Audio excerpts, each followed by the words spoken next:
Hey guys, welcome back to another great game of CEDH. Today is another fun game we played with some of our Discord members, and god dang it, as you can see by the title, we've had a swarm of Griffons to deal with, and oh man. God, man, these beaks sure are sharp. Guess you'll have to watch to the end to see if this table can handle such a swarm. Also, if you like what you see, consider joining our Patreon, as with your help, we can keep producing the videos you enjoy. And if you want to play with us, hop on our Discord. We have an ever-growing community that loves to talk MTG or whatever else strikes our fancy. And we would love to meet new people. Alright, block there, kill that. Oh, that is trample. Guess I'm just dead on board. Starting us off, we have EDH Senpai playing Marath. This Naya combo list is a creature-based stax deck that uses Marath as both a combo piece and removal. Marath is a great commander as they scale with the length of the game, and is really useful in removing opponents' Ragavans or Mana Dorks. Next up is Hidden Planet X on Zeriam, Golden Wind, and as you heard in the opening, this is a mono-white stax deck. Zeriam is basically a mono-white version of Najeela, relying on heavy stacks pieces or an aggressive start to really start snowballing Griffons, and pressure your opponent's life total. I would definitely recommend checking out the list, as when our Discord member, Dervin, sent me the list, I was impressed. In the third spot, we have Anthony on Tevesh Tana. This is another partner commander pairing that is really seen. This is a Turbo Naz Jund combo deck. Whether it be Underworld Breach, Witherbloom, or Dualcaster Mage, this deck's goal is to tutor early for combo pieces while relying on Tevesh to grind value, to either draw cards or provide bodies to block, or more importantly, sack as a resource. Definitely an interesting list for an uncommon commander pair. And bringing up the rear is English, playing everyone's favorite warrior queen Najeela. Man, is she everywhere. But this is a 5-color Thrasios consultation list that backdoors into an infinite creatures and combats combo with Najeela, who, even if just left alone, can amass a horde of warriors to take their opponents out. But without further ado, let's get on to the gameplay. Senpai starts off by cracking a Windswept Heath for a Taiga.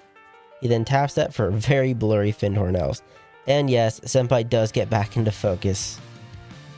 Hidden has the snow-covered plains and casts a turn 1 Soul Ring. Anthony plays a Bayou into a Mana Crypt. He taps the Crypt to keep ramping with the Mana Vault, which once again gives him a turn 1 Tevesh, who upticks for some more Thralls. English cracks a Polluted Delta to grab a Tropical Island, and shortcuts to cast an Ignoble Hierarch. Senpai on his turn shocks into Sacred Foundry to help cast a Professional Facebreaker. Hidden has an Ancient Tomb and takes 2 to cast his commander, Zeriam. Anthony is safe from his crypt, but does take 1 off his tap vault. He upticks Tevesh to sack 1 of his Thralls to draw, and he plays a Windswept Heath as land for turn. He cracks the fetch for a Taiga, along with his Mana Crypt, to play a Bloom Tender. He still has a Floating Colorless and ends his turn with a Wishclaw Talisman. English has a quick turn, just playing a Bloodstained Mire. Senpai starts off with combat. He sends his Facebreaker at English, although Hidden thought it'd be either Anthony or himself who was going to get hit. But Senpai knows English is on Adnaz and wants to lower his life total down by at least a little bit. Senpai does gain a treasure and ends his turn casting his commander, Marath, with English at his end step, cracking his fetch for an Underground Sea and Vamp Tutoring. He's worried about either an Opposition Agent or an Aven Mind Sensor, so he's doing this a little early, but he passes after he finds a card to put on top. Hidden untaps and plays another snow-covered plains. He has the combat and sends his commander at Anthony, who can't block. Hidden gains a Griffon token, and on his second main casts another Griffon, this one being a mirror entity. Hidden passes, but at his end step, English abrupt decays Anthony's Wishclaw, and Senpai is happy his greedy line paid off. I made the right call, look at me. You're lucky I had that, because I don't have much else. Sure. To be fair, that also wasn't a blue response. It's still a response. Anthony is safe from his crypt and loses 1 from the vault. He plays a basic Swamp as land for turn, and then casts a Burgi, God of Storytelling. He then upticks Tevesh to sacrifice another Thrall for some more card draw. He then casts an Elves of Deep Shadow, triggering Burgi for a red, but he lets that fizzle as he passes the turn. English untabs and hastily casts a Neoform, sacking his Hierarch. But it's Hidden's turn to have an answer, as he flashes in the aforementioned Aven Mind Sensor. This does prompt Anthony to respond with a Worldly Tutor. Okay. We'll get Dockside on top. Do I want Dockside? No. I think so. Not gonna lie, after all this, if Thassa's is in the top 4, I will laugh. Yeah. Like, at least it was the white deck, so it's not Oppo Agent. Mm-hmm. Yeah. But I felt like I was so far behind in mana development that I had to just go for the win here. Yeah, that makes sense. Anthony decides on a Defiler of Instinct to put on top, with the Aven then resolving, and English looking at the top 4, which I guess he did have at least a little luck left, as he finds a Dockside to at least not fizzle the Neoform. Dockside enters with an extra counter from the Neoform, and again English gains 4 treasures, with English ending his turn with a Deathrite Shaman, although Anthony does have some more floating mana left, and uses the floating black on a Village Rites, sacrificing his elf to draw his Defiler and an extra card. And at English's end step, Senpai sacrifices his treasure for mana, to remove a counter on Marath and kill the Bloom Tender. Senpai starts off with combat and sends the Facebaker back at Anthony, who can't block, with Senpai gaining another treasure and following it up with a spicy Conclave Mentor. Hidden draws but doesn't find a land, and instead casts a Restoration of Igancho, which enters and searches out him another snow-covered plains. He plays it as land and then heads to combat. He sends his commander and the token at English, with the Aven pecking away at Tevesh. There are no blocks, and Hidden gains another 2 Griffons, with him ending his turn with a beefy Sarah's Ascendant. Anthony takes 4 between his Crypt and Vault, and upticks Tevesh for some more thralls. He then casts a Finhorn Elves and gets a red off the Burgie. This lets him help cast a Tutor Defiler. He gains another red, but unfortunately doesn't have a follow-up. English starts by tapping his Deathrite for mana to cast a Silence. Yikes. Big yikes. I mean, it's either a yikes or I'm killing myself. The Silence does resolve, as the table now waits to see if they are in fact dead on board. But English then casts a Phantasmal Image to enter as a copy of Dockside, with the only response being Senpai cracking his treasure for a green. The clone Dockside then gains English 4 treasures, and he then casts a Demonic Consultation for an Adnos. He exiles the top 6, and luckily it's not there, so he keeps going, with the Adnos actually being pretty close to the top. He then casts the Adnos, and Senpai does respond by creating a 1/1, although I thought he would either pinged English or created another counter on the Marath. English then starts revealing cards off the top, and sorry these cards aren't really visible, but the big takeaway is English has a lot of expensive cards off the top, and still hasn't revealed a win con.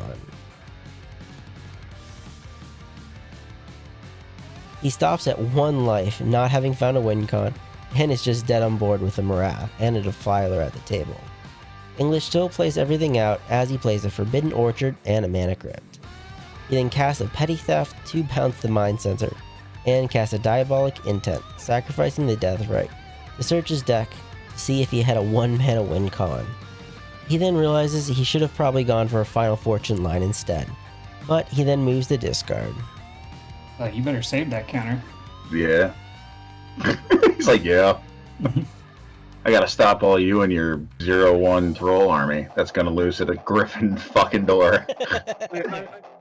Senpai untaps but doesn't have much to do and decides to hold back and pass, with Hidden at his end step flashing his Aven back in, and Anthony responding to that with a Vamp Tutor.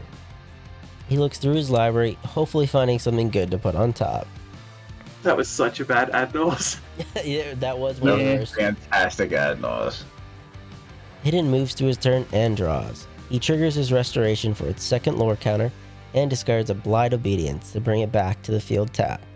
Hidden did kinda regret not playing the Obedience the turn earlier, as it would have stopped English's treasures, but it did work out for him in the end anyways. Hidden then heads to combat and sends his team at Anthony, who chumps the Mirror Entity with a Thrall, and before damage Hidden activates his Identity for 4 to pump his team and make them all honorary Griffons. The Ascendant also still has +5/+5 from his ability, and Hidden gains 9 life. He takes Anthony out and makes 6 more Griffons. English untaps and rolls for crit. Drumroll, please.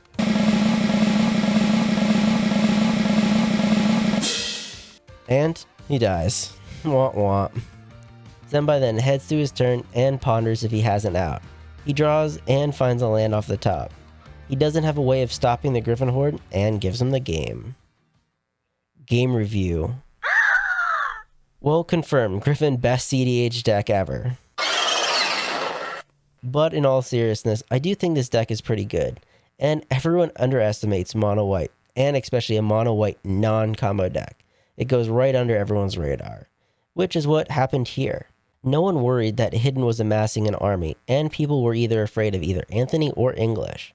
Although English could have had the game with his ad nos, although he realizes after the fact he should have gone for Underworld Breach instead. As he showed in the video, he is not a Turbo Nas deck, and even starting at 30 life, he wasn't able to get there.